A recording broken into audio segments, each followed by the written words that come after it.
नमस्कार, मी रेश्मा. आपल्या ह्या चॅनलमध्ये आपलं खूप खूप खूप स्वागत. नवरात्र स्पेशलमध्ये आजचा देवीचा नैवेद्य आपण करणार आहोत. उपवासाचे मेदू वडे आणि चटणी. तर हे मेदू वडीसाठी आपण दुसरं कोणतंही पीठ करण्याची गरज पडणार नाहीये किंवा कोणतं भिजत धान्य घालण्याची सुद्धा गरज पडणार नाहीये. आपल्याला आहे त्या पिठामध्येच आपण हे मेदू वडे करणार आहोत. अगदी वरून कुरकुरीत, आतून सॉफ्ट असं छानपैकी पोटभरीचा हा नाश्ता होणार आहे आपला. तर बघू शकता, छान असे मेदू वडे आपण आज बनवणार आहोत. तर चला तर मग करूयात सुरुवात. तर पहिल्यांदाच मी हे ट्राय केलेलं आहे. आपल्याला घरात जे अवेलेबल जे पीठ आहे, प्रत्येक जणांनी जवळपास जे नवरात्र धरतं त्यांनी दशमीसाठी पीठ नक्की तयार केलेलं असतं घरी किंवा विकत आणलेलं असतं. त्याच पिठापासून आपण आज हे मेदू वडे तयार करणार आहोत. तर 1 वाटी हे भगरीचं पीठ घेतलेलं आहे मी.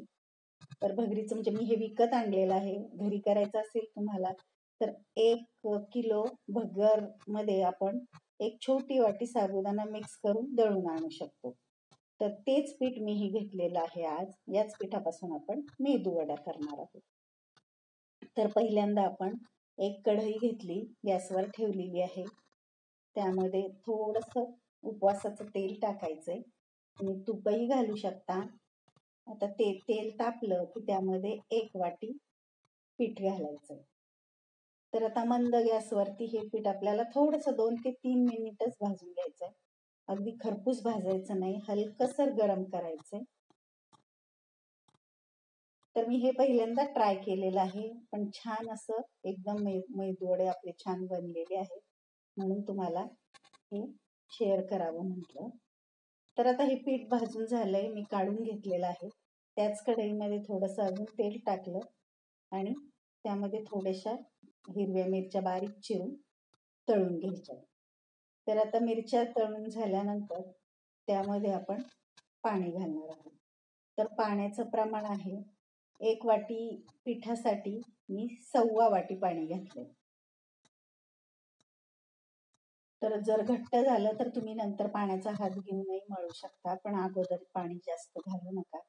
आता पाणी टाकल्याबरोबर कोमट व्हायला सुरुवात होती, तोपर्यंतच हे पीठ त्यामध्ये आपल्याला टाकायचं.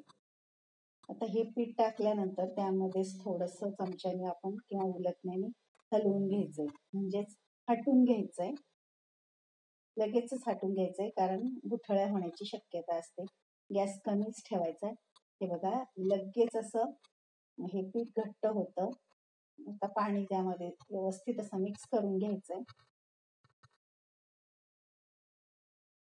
तर बघा, लगेचच गोळा तयार झालाय.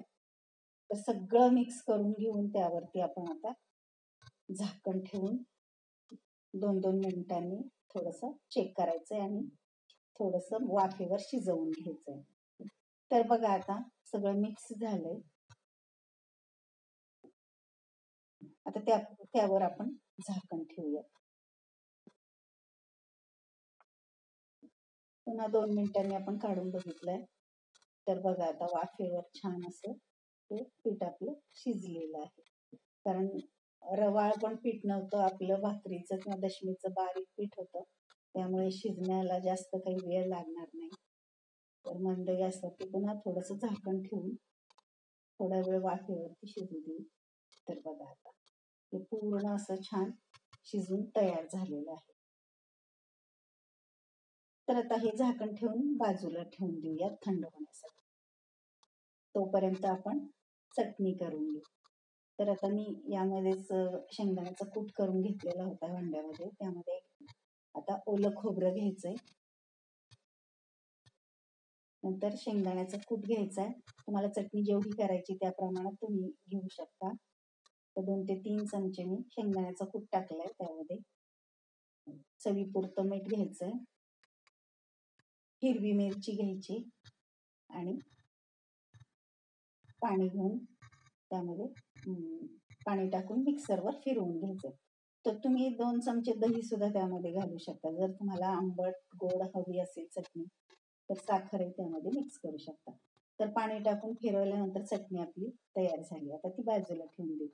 तर बघा आता हे पीठ जे आहे झाकण काढून मी आता एका मोठ्या भांड्यामध्ये काढून घेते गार होण्यासाठी.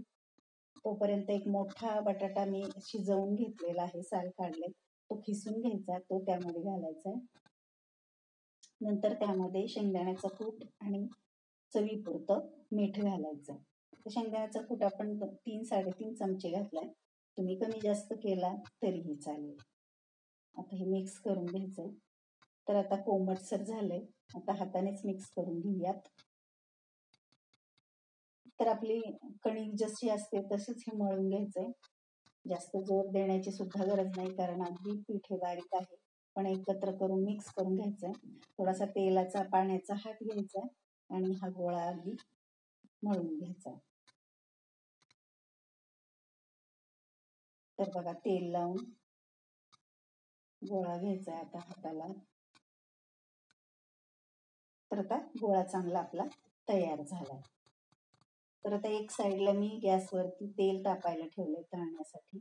आता तोपर्यंत आपण मेदूवडे करून घ्यायचे. तर बघू शकताय तुम्ही आता आपलं हे पीठ बघा कसं झालंय, हाताला चिकटत नाही, मस्त असं शिजलं गेलेलं आहे बघा.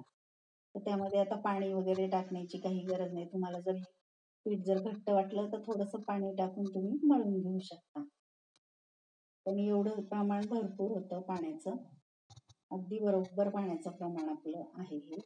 हाताला तेल लावून आता हे मेदूवडे आपण करून घेऊया.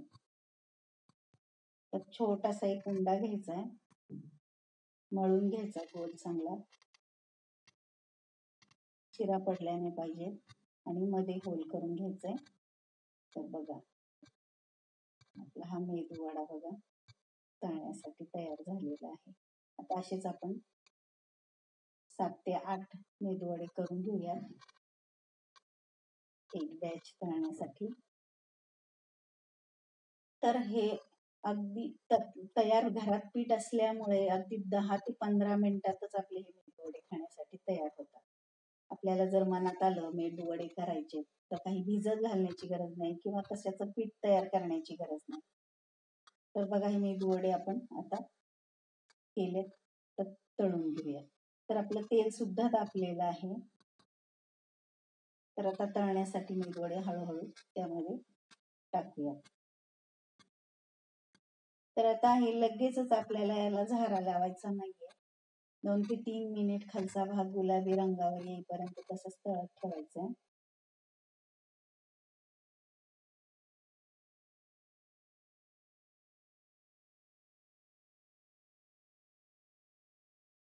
गॅस मंद म्हणजे मध्यम ठेवायचा आहे, जास्त बारीक पण नको आणि मोठा पण नको.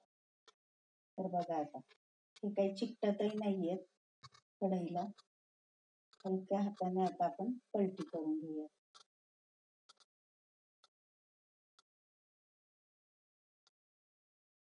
तर तुम्ही हे पीठ मळताना त्यामध्ये दही सुद्धा घालू शकता. 2-1 चमचे तुम्ही दही घालू शकता, ते सुद्धा वडे छान टेस्टी लागतात.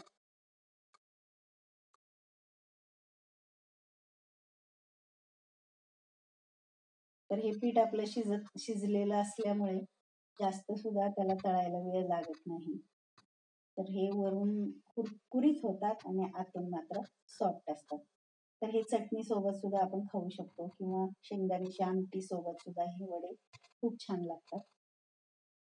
तर हा आपल्याला पोटभरीचा नाश्ता होतो किंवा एखाद्या वेळेचा फराळ सुद्धा होतो. आपण दरवेळेस तेच तेच खाऊन पण कंटाळलेलो असतो, 9 दिवस काय करायचा हा विचार असतो. तर हे एकदा जर तुम्ही करून पाहिलं तर फार छान पोटभरीचा नाश्ता आपला होतो. तर बघा अगदी सोनेरी रंगावरती छान असे आपले वडे तयार झालेले आहेत. तर असेच आपण सगळे तळून घेऊया. तर सगळे वडे आपले तळून तयार झालेले आहेत. तर बघू शकताय तुम्ही रंग सुद्धा खूप छान आलेला आहे त्याचा. वरून बघा सॉफ्ट, वरून कुरकुरीत आणि आतून अगदी सॉफ्ट आहे ते. चवीला सुद्धा फार टेस्टी आहे. तर एकदा नक्की ट्राय करून पहा. आवडले तर मला कमेंट करून सांगा. आणि आपला व्हिडिओ आवडला तर आपल्या चॅनलला लाईक, शेअर आणि सबस्क्राईब करायला मात्र विसरू नका. आजचा देवीचा नैवेद्य तयार आहे, तो म्हणजेच उपवासाचा भगरीचं साबुदाण्याचा मेदूवडा आणि शेंगदाणा आणि खोबऱ्याची चटणी. तर चला मग या फराळ करायला. तर चला भेटूयात अशा छान छान उपवासाच्या रेसिपी बरोबरच. तोपर्यंत बाय बाय, टेक केअर.